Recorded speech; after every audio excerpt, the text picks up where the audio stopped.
ازيكم؟ النهارده هنتكلم عن تاريخ كلب من اجمل انواع الكلاب في العالم، وهو الاكيتا إينيو او كلب الاكيتا الياباني. من العصور القديمة في شمال اليابان كانوا بيستخدموا كلاب صيد اسمها الماتاجي، وكانوا بيستخدموها لصيد الدببة والارانب، وهو ده النوع اللي انحدر منه الاكيتا بعد كده. الاكيتا الياباني المعروف دلوقتي ابتدى ظهوره حوالي سنة 1603، وكانوا بيستخدموه الملوك في رحلات الصيد بتاعتهم.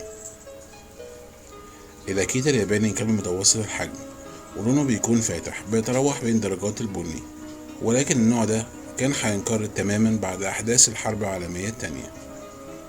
ولكن الجيش الأمريكي أخد كلاب الأكيتا من اليابان ورجع بيهم على أمريكا، وعملوا سلالة خاصة بيهم سموها الأكيتا الأمريكي، وهو شبه الأكيتا فعلا ومن نفس سلالته، ولكنه ضخم وعريض وشرس أكتر، وألوانه أغمق، ودايما بيكون وشه أسود أو بني.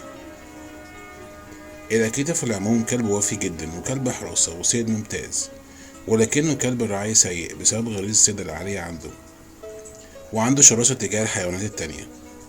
ينفع كلب عيلة، ولكنه يفضل أن يبقى كلب شخص واحد فقط. شكرا للمشاهدة. لو عجبكم الفيديو متنسوش تعملوا لايك سبسكرايب. سلام.